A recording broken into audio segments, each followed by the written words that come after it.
Morning, good morning, good morning, good morning. Ay, grabe, pagka-power. So, welcome sa video presentation ako. So, actually, this is my motivational training part 2. So, nana ko na buhat sa YouTube channel na ako nga first motivational training. Then, just visit my channel. Then, ako ni siyang i-share sa inyo kay I know this would help you sa atong negosyo. This is network marketing, networking. So wala tayo lain nga istoryahan karon din it's all about leadership. Wala ho tayong ibang pag-usapan dito na makakasama sa iyo. Lahat ay makakatulong sa iyo, lalo na kung gusto mo talagang humataw dito, gusto mo maging seryoso sa negosyo. So i-share na ko karon sa inyo ang based on my experience. For almost 10 years ko na itong ginagawa kasi ang dami kong pinagdaanan dito. And just open your heart, open your mind. I know this would help you a lot. So allow me to introduce myself. Once again, Izan Baktong. So isa ko sa mga top leader din sa Proxime International. And for almost 2 years na ako ni siya nga gihataw.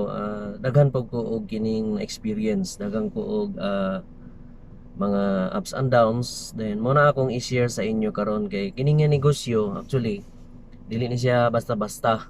Yes, very potential, pero gikinahanglan pod ni dinhi nga ma-develop pod nimo imong skills, imong mailhan imong potential. So atay tulo ka butang atong istoryahan karon. So atong topic karon is it's all about mindset, skill set, and the result or target. So dapat mo ni atong task nga topic karon. It would take 1 to 2 hours nga talk. So dapat dili nimo ni siya skip nga time. So ready na ba ka? So una, mindset, di ba? Mindsetting. So napakahalaga talaga ng tinatawag na training. Siyempre, di ba? Ang isang bagay kaya mahirap, hindi mo kasi alam paano gawin. Tama? Kahit gaano ka dali ng isang bagay, pag hindi mo siya alam gawin, ang hirap-hirap. Pero kahit gaano ka hirap ng isang bagay, pagkabisado mo siyang gawin, bukod sa naintindihan mo siya, at kung alam mo, para ka lang naglalaro, mas lalong ka-enjoy. So ganun din sa negosyo natin, diba? Alam natin, this is networking. Lumalim ka ng lumalim, lumalim ka ng lumalim, lumalim ka ng lumalim. Kasi hindi basta-basta ang magiging network marketer. Ang network marketing, it's all about leadership. Siyempre, from the root word lead, diba? Lead, ibig sabihin, tayo yung mangunguna. And how can you lead kung hindi mo alam kung paano mag-lead? Paano ngayon pag magtatanong na yung mga followers mo, wala kang masagot? Hindi lahat sila naligaw. They will lead by themselves. So in short, ang ginagawa natin, kung bakit natin to ginagawa, diba? Leadership. So a very multitasking. Hindi basta-basta magiging leader. Hindi mo to dapat ginagawa sa sarili mo lang. So dapat maintindihan mo talaga yung ginagawa mo. Bakit mo siya ginagawa? Ano ba yung main reason mo? Ano ba yung main purpose mo kung bakit mo siya ginagawa? Siyempre, Ang daming sumali sa negosyo na to. Gustong kumita. Nakita nila na ang laki ng kitaan, potensyal. Given naman yan. May sumali dito dahil sa mga products. Daming benefits. Then, ang iba, may sumali kasi malalim yung rason, yung purpose nila. Kasi ramdam nila yung kahirapan. At yan yung dapat na makikita natin. Yung purpose mo, yung lalim ng reason mo kung bakit mo siya ginagawa at kung bakit mo siya gagawin. So napakahalaga talaga ng tinatawag na mind setting. Dapat ma maintindihan mo yung ginagawa mo. Kasi kung hindi mo naintindihan yung ginagawa mo, malamang right after sa pagsali mo dito, magquit ka na agad. Ang daming nangyayari na ganyan. Kasi hindi nila na-hit yung expectation nila. Akala ko kikita ako ng ganyan, ng malaki. Tapos ilang buwan ako, wala pa akong cheque. So, ang daming ganyan nangyayari. Hindi to basta-basta na negosyo na pagsali mo agad-agad ay kumita ka talaga ng malaki. Given yan. Pero dapat maintindihan mo yung ginagawa mo ng mas malalim pa. So, napakahalaga ng tinatawag na mind setting. So, dapat na-set na yung mind mo, yung expectation mo, nakikita mo na yung sarili mo kung saan ka pararating, kung ano ba talaga yung pwedeng maibigay dito sa company. Ano yung pwedeng maibigay mo, makontribute mo as a person, at saka ano yung mga motivation mo, yung gusto mo mangyari sa buhay. Siyempre, ang dami nating mga goals sa ating buhay. Gusto nating yumaman. Siyempre, tama 'di ba? Gusto nating makatulong sa iba, gusto nating maka-savings, makabili ng house and lot, makabili ng kotse, travels, lahat-lahat 'yan, mga malaking mga pangarap natin. At saka yung pag-aakala natin imposible. Pero dito sa Proxime, lahat yan posible. Given na hinataw mo talaga ng seryoso. So, first thing, kung gusto mo talagang mag-step up, mag-level up, gusto mong maabot mo yung gusto mo, magka-resulta ka, dapat matindi yung mindset. Kailangan talaga dito yung correct way of thinking. Yun yung dapat. Kasi may formula talaga dito kung paano ka maging magka-resulta. May formula lahat 'yan.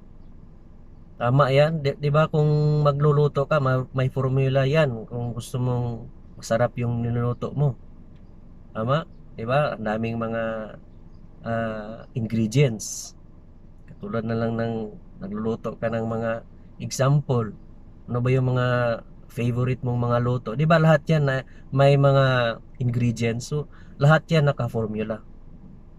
Lalo na kung gusto mo talagang yumaman, gusto mo maging milyonaryo, gusto mo magka-resulta, may formula. So ano ba dapat yung formula na gagamitin natin? Hindi to alam lahat. Ang iba dito sumali lang, mababa yung rason. Hindi nila alam kung paano gawin to. So ang sikreto kasi may formula yan, paano mo gagawin. So una yung mindset.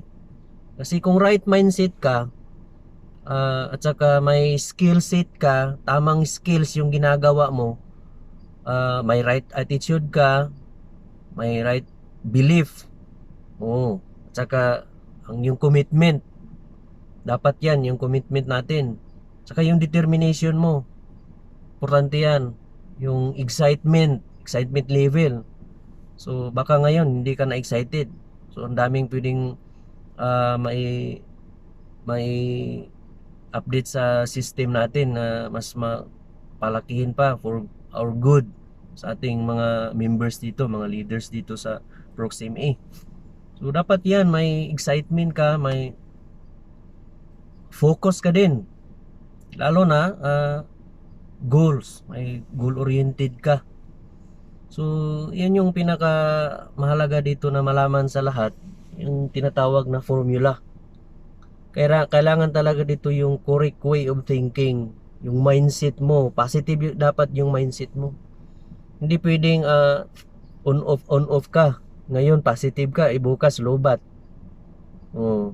Hindi yan makakatulong sa iyo, hindi yan makakatulong sa ataw mo at sa grupo mo.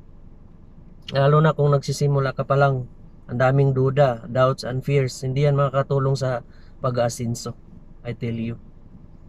So, dapat yung seryoso ka sa ginagawa mo. Hindi pwede dito yung paisi-isi ka lang. Yung, bakit ko ba hatlawin yan? May bahay naman kami, may kotse naman kami, mayaman naman kami. Bakit ko ba yan hatawin yung proxime, yung negosyo na yan? Kumikita naman kami, hindi naman kami naghihirap. Yan yung mga mindset ng mga uh, umaasa sa yaman ng family nila. Tama? Pero yan yung comfort.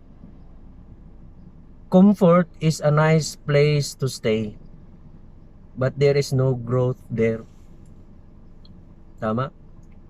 So kung gusto mong maging makilala, gusto mong ma-discover yung skills mo, dapat lumabas ka sa comfort zone mo. Dito sa Proxime, dito sa negosyo natin, pag seryoso ka, talagang may experience mo dito yung hardships, difficulties, mahirapan ka dito. So hindi naman basta-basta na makuha mo yung isang bagay, kasi ang success ay walang shortcut. Lahat mapagdaanan mo yung mga paghihirap. Tanungin mo yung mga top earners ng lahat ng mga company ng networking, yung mga background nila. Lahat yan from zero to something. Tama? So it would take a lot of repetition bago mo maintindihan ang isang bagay. Kagaya ko, kasi mag-almost 10 years ko na tong ginagawa. Yung Proxime, by the way, this is my second company. Exposure ko, yung first is yung other network, yung from my past, Uno. So siyempre na may na-experience na ako. So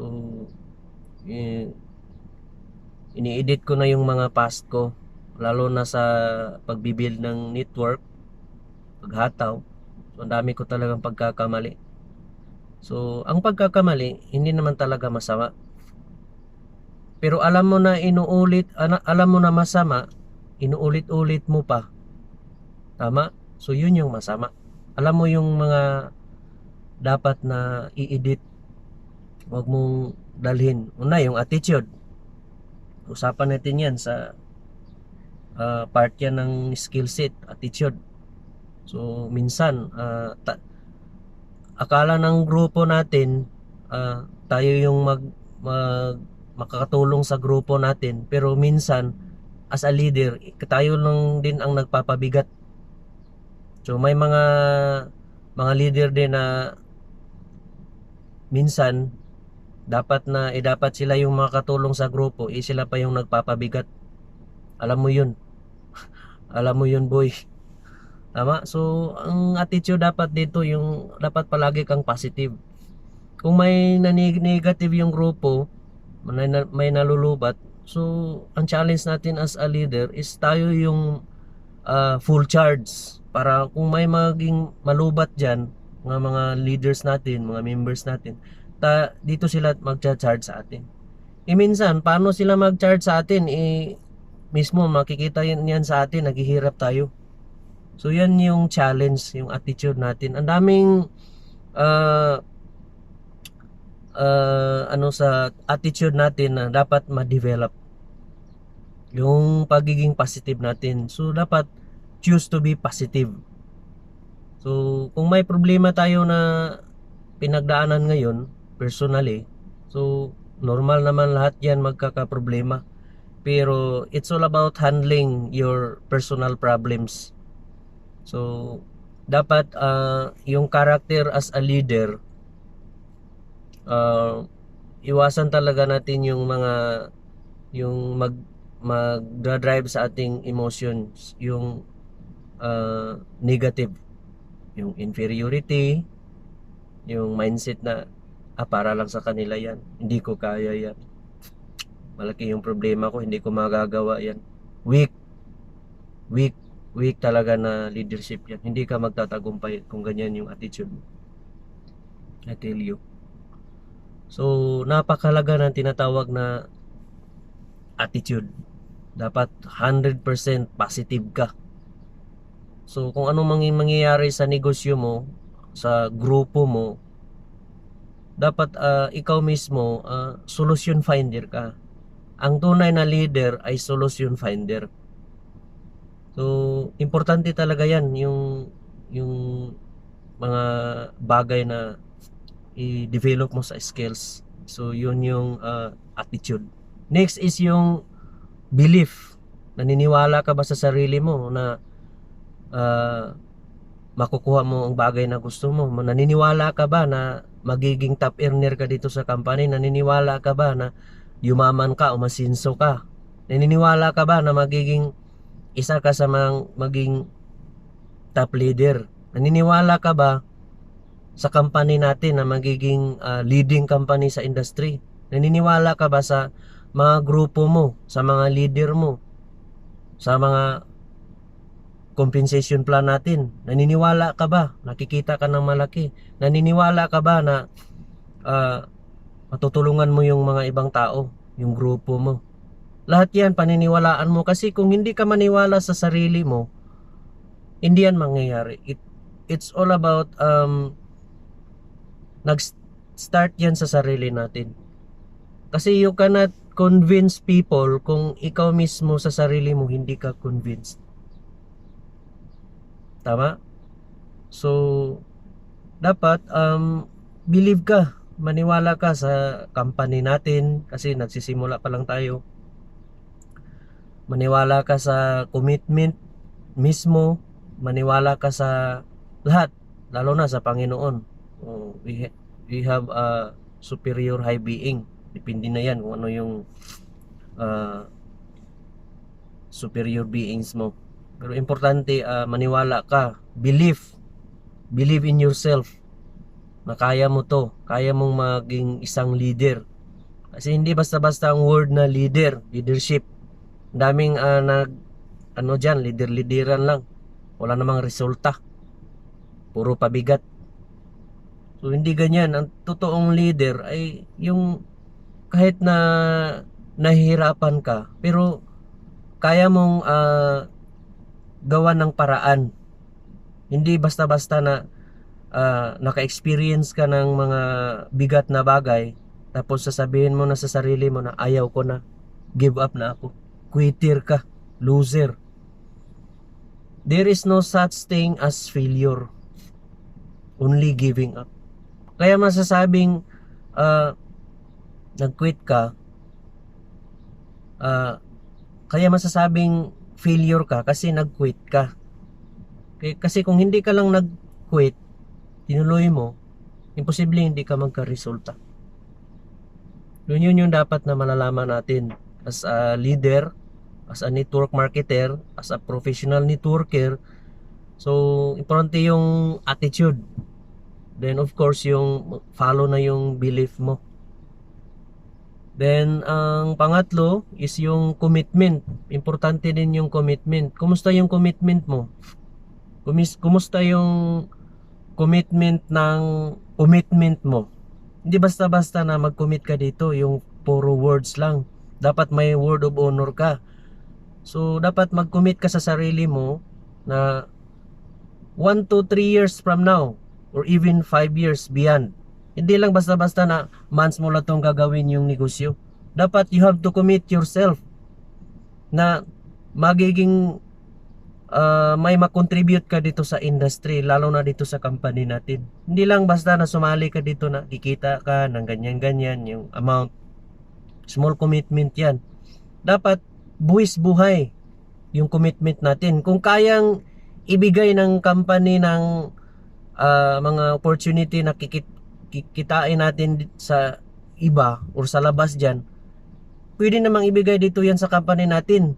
Kaya dapat i-commit natin yung sarili natin kasi ang dami pang pwedeng maibigay sa company natin. Tama? So dapat ang commitment natin yung walang makakapigil sa desisyon natin. Yun yung importante. So commitment from the heart. Commitment sa grupo mo na mag-build ka dito ng malaking grupo, maraming matutulungan, maraming magkaresulta. Dapat magiging mag-build ka ng maraming mga expansions, grupo, mag-build ka ng mga leaders. So dapat mag-commit ka sa sarili mo. Hindi lang sa sarili mo, mismo sa grupo mo. So dapat importante yung commitment. Kasi kung wala kang commitment, yan, wala mangyayari. Paisi-isi ka lang. Hindi ko yan hatawin. O pwede hatawin ko lang yan. Bigyan ko na yan ng 3 months, 6 months. Tapos, after that, nag-quit ka na agad. Kasi wala kang, kulang ka sa commitment. So kami mismo, ako mismo, grabe yung commitment ko dito. From hardships to level up, to success. Walang makapagbago sa commitment. Ang dami ko nang pinagdaanan dito. So stick ka sa commitment mo, importante yan. Kasi kung kulang ka sa commitment, makikita yan sa grupo mo eh. Sa mga leader mo. Paiba-iba ka. Yung mindset, paiba-iba. So nag-entertain ka ng ibang networking, nag-entertain ka ng iba-ibang mga nung bagay dyan na alam mo naman na makikita mo dito sa company natin, nag-entertain ka pa sa iba. Yan ba yung tunay na leadership mo? Ini-invite mo pa yung mga grupo mo, yung mga downlines mo minsan.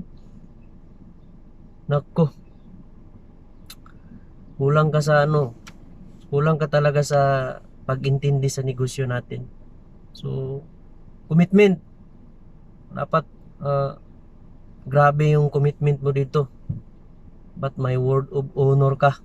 Ano yung sinasabi mo na tulungan yung mga grupo, tulungan mo yung mga ibang tao kahit na hindi pa member dito. Yan, commitment yan. Commitment natin dito sa industry na to, sa This is Network Marketing. Na hindi lang basta-basta na nagsumali tayo dito. It's all about inspiring people. Yan yung totoo. Yung kahit na 'di ba nakikita natin yung ibang tao diyan nahihirapan, pero kung nakita nila yung achievements natin na may nararating tayo, may inspire natin sila. So that's the thing na lumabas yung word na inspiration, may inspire natin sila. So yan yung bagay na dapat maintindihan natin. Yung commitment, importante talaga yan. So next ng commitment is yung determination. Gaano ka ba ka-determinado sa ginagawa mo? Halimbawa, pag may na-experience ka na down moments, hardships, lalo na kung naghahataw ka talaga, kung seryoso ka sa ginagawa mo. Kasi the greater the vision, the greater the opposition. So, anong ibig sabihin yan? Kung mas malaki yung goal setting mo, mas malaki yung mga kung yung mga target mo, mas lalo kang mahirapan dito kasi may gagawin ka. Hindi mo yan makukuha basta-basta yung grupo na thousands yan, ilang grupo or leader yan. Hindi mo makukuha yung milyon kung wala kang leader. So hindi basta-basta mag-build ng isang organization. Dapat determinado ka, mahihirapan ka dito talaga. Totoo yan, mahihirapan ka. 1 year, hindi yan sapat na mag-build ng organization, ng leadership. Mismo nga sa sarili mo, nahirapan ka. It takes time na ma-develop mismo yung sarili mo. Ako nga mismo, hindi basta-basta eh. Kasi itong wisdom na nasa akin ngayon, ito na yung resulta ng buong experience ko from the past. For almost 10 years ko na tong ginagawa. Kasi mag-iisang dekada na ako dito eh. Tagal ko na din ginagawa. Yung mga dating years ko, grabe, sobrang hirap talaga. Yung, alam mo yung humahataw ka, nagugutom ka, wala kang pera, wala kang maasahan, wala kang resulta, walang makakatulong sa'yo. So, the only way na uh, makukuha mo yung mga gusto mo is talagang tulungan mo yung sarili mo. Palaliman ito ng rason, yung deepest why. So, importante yan, yung determination mo. Kahit gaano kahirap ng ginagawa natin, kasi ang first million or ang millions dito is napakahirap talaga. Pero kung once na nakuha mo na yung mga bagay na nag-start sa maliit, papunta yan sa ginugusto mo na malaki. So, everything is possible. Huwag ka lang bibitaw. So, importante yan. So, sa mga leader na gusto talagang mag-level up, mag-step up, gusto mong magka-resulta, gusto mo talaga na may makuha ka, talagang dapat determinado ka sa ginagawa mo. Importante talaga yan, yung determination. Dapat mag-combine yan lahat. Attitude, belief, yung commitment, at saka determinado ka sa ginagawa mo. So, alam ko may experience mo din in the long run. Mahirapan ka. Totoo talaga yan. Hindi to easy-easy na sasabihin ko sa'yo puro na lang magic. Mahirapan ka talaga dito. Kaya kung hindi ka handa, wag mo na lang ituloy or mag-quit ka na lang. Kasi baka hindi ka bagay dito. Weak. Di yan pwede. Pero pwede mo ding ma-develop yung skills mo dito. Kailangan lang dito yung may nagtuturo sa'yo. May mentor ka. So, kailangan isubmit mo yung sarili mo sa upline mo para maturuan ka niya, mag-guide ka niya. Be careful. Mag-iingat ka din sa mga upline na you get along with. Iba ka naman, iba yung natuturo sa'yo. Kulang sa wisdom, kulang sa leadership. So, mag-ingat ka din sa mga makahalubilo mo. Kasi kung sino yung kahalubilo mo, yun yung maging ikaw. Tell me who your friends are. Tama? And I'll tell you who you are. Kung gusto mong magka-resulta, sumama ka sa mga may resulta. Kung gusto mong yumaman, sumama ka sa mga mayayaman o mga payaman. Kung gusto mong maging leader, sumama ka sa mga malulupit na leader. Ganun lang kasimple. Tama? Gusto mong magka-grupo, sumama ka sa may mga malaking grupo. Magpaturo ka. Kasi nakasalalay yan sa kung sino yung mga kasama mo araw-araw. Kung kasama mo araw-araw, puro pinag-usapan mga negative, yun ka. Tama? So, dapat talaga malaman natin yan lahat. So, importante yan yung attitude, belief, commitment, importante yan, and determination. Then, next is yung excitement. Kumusta ang excitement from the start? Tama? Hindi ka pa sumali dito, di ba? Excited ka? Oh, grabe. Meet ako na malaki, maging ano ako, yan. Karesulta ako. Yan yung nasa isip natin, di ba? Excited tayo. Wala makakapigil sa atin. Kaya tayo sumali dito kasi nafe-feel natin yung excitement. Tama? Naglabas tayo ng 8,000, 8,500. Nag-invest tayo dito. Imposibleng hindi ka excited. Tama? So, kumusta yung excitement? Excited ka pa ba na in the next big thing? In the next years? Tama? So, hindi basta-basta na ngayon ka lang nagiging excited. Dapat, from the start till the end, excited ka. Hindi pwedeng palubat-lubat ka. Dapat talaga excited ka. Ano yung pwedeng mangyari bukas? Grabe. Grabe, may interest na naman ako bukas. Ang dami kong pay-ins, activation. Dapat yan lagi excited ka. Excited ka sa mga pwedeng positive na mangyayari. Normal naman yan na ma-experience natin yan sa buhay ng mga down moments, mga downfalls. Pero dapat excited ka pa rin na ano yung pwedeng mangyayari dito, ano pwedeng maibigay mo, ano yung pwedeng maibigay sa atin ng opportunity. Dapat excited ka araw-araw, excited ka sa blessings ng Panginoon na malaki yung pwedeng mangyari. So, ang gusto ko lang sabihin sa iyo na lahat naman talaga ay mangyayari yan sa iyo.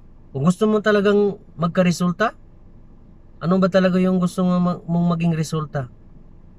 Lahat yan makukuha. Dapat excited ka kasi yan yung dulo natin. Ang dami nang nagka-resulta dito. Ang dami nang yumaman sa network marketing. Ang dami nang naging milyonaryo. So may naging milyonaryo na din sa negosyo natin. Lalo na sa proximity. Ang dami nang naging successful dito. I'm not saying na successful na ako. I'm not saying na magaling ako. Pero what I'm trying to say is this is based on my experience. Kasi papunta pa lang ang iba pero sa pinupuntahan nila walang nagga-guide. So I myself tinuturo ko sa iyo kasi may napuntahan ako. Una, yung napuntahan ko is talagang hindi basta-basta. So yun yung mga hardships. Iba ka naman pagdating mo doon sa dulo is nahirapan ka, walang nagtuturo sa iyo is talagang mawawala ka, mag-quit ka. So importante lang yan na malaman mo talaga kung ano ba talaga yung mas pwede pa yung uh, uh, ma-discover natin dito. Kasi ang negosyo natin, it's all about kung hahatawin mo siya, kung gusto mong may magka-resulta ka, kinakailangan talaga dito yung self-discovery. So, pasalamat nga ang iba, may nagtuturo sa grupo nila. Tama? So, ang iba, wala talagang nagtuturo. So, yan yung mga self-discovery. Ako mismo, ito yung tinatawag na self-discovery. Yung wisdom na natutunan ko dito. Nagpapasalamat talaga ako sa mga hardships na naranasan ko. Grabe. So, kulang pa talaga yung learnings bago mo makuha ang isang bagay. Kailangan talagang mag-training ka. So, hindi naman porket kulang tayo ng training sa company natin or sa grupo natin, ang dami mo ng mga complaint, blaming. Hindi yan. Hindi yan, hindi yan dapat na mindset ng isang leader. So, i-challenge kita. So, kung gusto mo talagang mag-level up, dapat ilabas mo yung potential mo. Dapat kilalanin mo muna yung sarili mo. Kasi pag hindi mo kilala yung sarili mo, hindi mo mararating yung mga pangarap mo sa buhay. So, dapat yung excitement, importante yan, excitement. Then yung focus. Kumusta yung focus? Baka ang iba na di-focus. Grabe dito kasi may mga networking talaga na mas magaling dyan, maganda dyan mga networking na company from time to time, di ba? Every week nga sa Luzon ang daming maglabasan ng mga bagong networking. Actually 3 days pa lang, every 3 days na may mga bagong networking na lalabas. So lahat yan mga power talaga na networking, laking kitaan. Ang tanong, kailan tatagal? So ang iba dito nag-engage sa Proxim A, hindi lang na-hit ang expectation kasi kulang sa kaalaman, nag-quit agad. So yan, nag-entertain ng ibang networking. Ang iba din, humahataw dito sa Proxim A, pero nag-entertain ng ibang ng networking. So, I tell you you cannot serve two masters at the same time. Walang top earner ng kahit anong networking companies dyan na naging milyonaryo na ang daming networking. So dapat focus ka sa isang company. Hindi ka pa nga kumita ng malaki Magkano ba yung kinita mo? Ilan ba yung resulta? Tapos mag-entertain ka na ng iba. Ina-underestimate mo ba yung kitaan ng ng company natin. Na-underestimate mo ba yung capacity ng company natin? Huwag. So dapat focus lang, focus.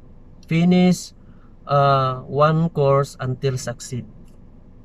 Importante yan na mag-focus tayo. Then the next thing is yung goal. Dapat may goal ka din. Yung dapat goal oriented ka. So hindi basta na sumali ka dito na for the sake sa maka-avail ka lang sa products, for the sake sa uplines. Yun yung mga mababa na rason. Hindi ka magtatagumpay diyan. So importante talaga yung goal setting. Dapat goal oriented tayo lahat. So dapat may yung goal natin, target. Dapat may target ka. So ano yung target natin? Kumita ng malaki, magka-resulta. Ano yung target natin? Kumita ng 12,000 a day, 3 pairs a day, 4 pairs a day, or 5 pairs a day. So 20,000 a day. So ilan yung kikitain na, magkano yung kikitain natin diyan? That's 360,000 a month or more than pa. Sa 3 pairs pa lang yan. Dapat target natin yan. So paano yan makukuha kung wala kang grupo, wala kang leader? So isa din yan sa mga main na target natin. Mag-build ka ng malaking grupo. I tell you pag hindi ka nagpagod ngayon, pag hindi ka humahataw ngayon, pag hindi ka naging seryoso sa negosyo,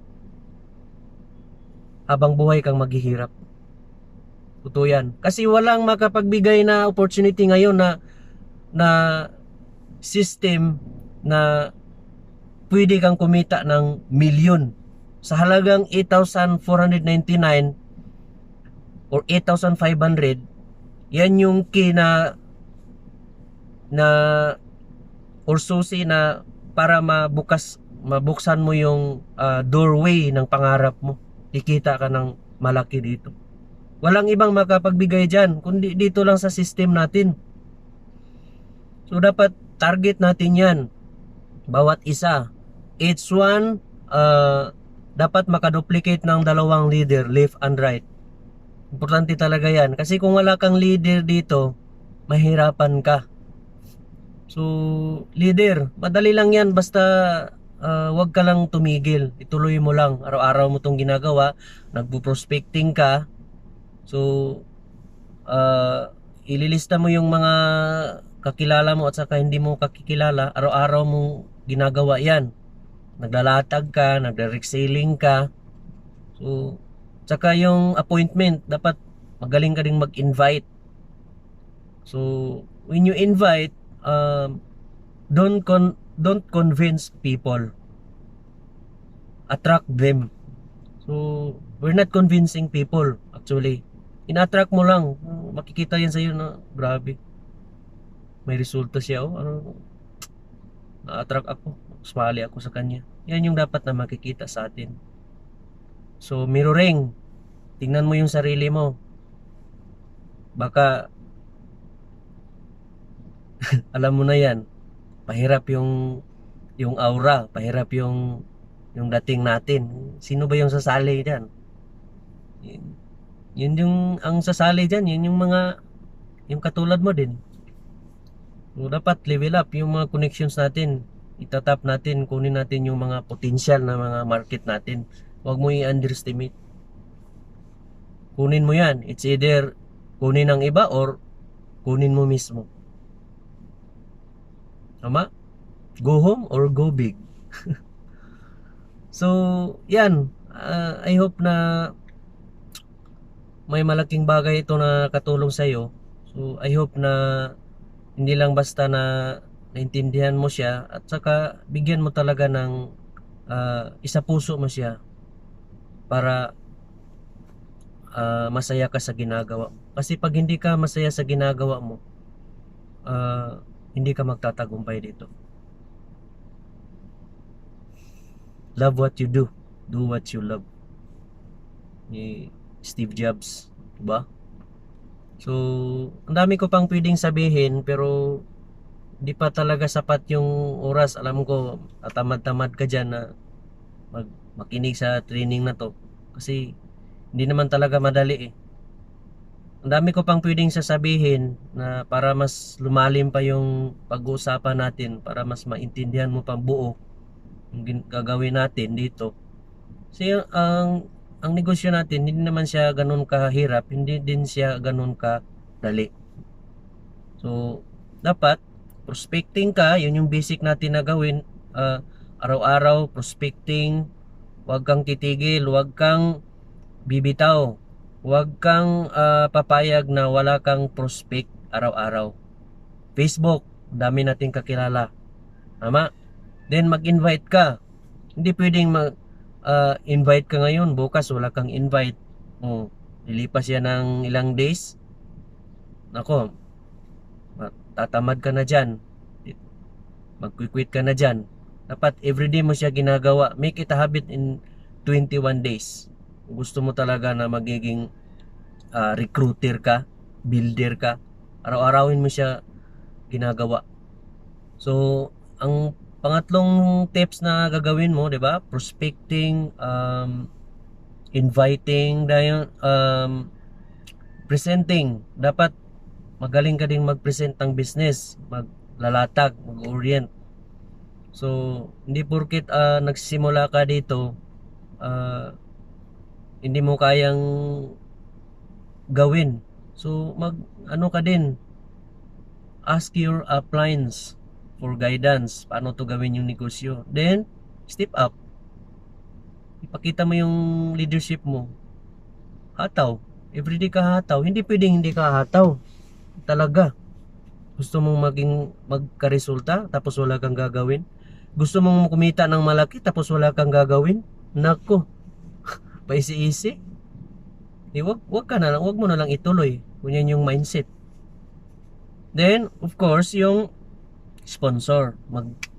Dapat yan. Mag-direct ka talaga. Hindi pwedeng hindi ka mag-direct. Mag-build ka talaga ng malaking grupo, ng maraming leader. So, actually, hindi naman talaga na kailangan na maraming leader. Dapat lang is yung tama yung leader. Yung right attitude, uh, uh, good character. So, yan yung mga bibuild natin dito. Una, i-build mo din yung sarili mo. So, once again, next na training natin, di ko alam kung kailan yan kung magagawa kasi hindi naman to scripted na sinasabi ko sa iyo na may no. So, lahat yan from my heart kasi this is my experience. So, sa lahat ng mga sinasabi ko, lalo na dito, importante talaga yun yung mindset natin, skill set, at saka dapat may target. So, I hope na may natutunan ka. So, lahat ito ay pwedeng may apply mo, lalo na sa mga grupo mo, mga leader mo. Araw-araw mo siyang ginagawang negosyo. So, I want to end this my training sa isang word ng phrase na wisdom. Kung gusto mo talagang magkaresulta, kung gusto mong kumita ng malaki, kung gusto mong may mararating ka, lahat-lahat yan ng mga gusto mo. Ito lang yung sasabihin ko sa iyo.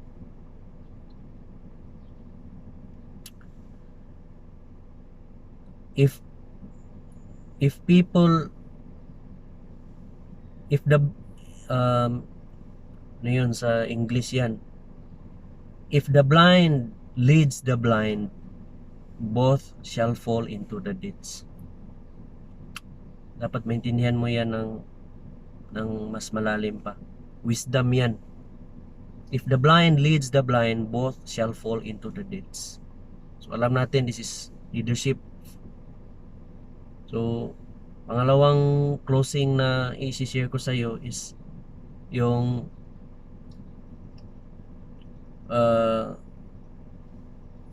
yun yung wisdom ni Adolf Hitler. So alam ko kilala mo na yan. Adolf, grabe yung leadership niya. Sabi niya, if you are living in light, many people will follow you. But if you are living in darkness, even your own shadow will not follow you. So once again, this is Isan Baktong from Team Gold Diggers. So sama-sama tayo dito, magtulungan tayo. Commit, commit, commit. Maraming salamat.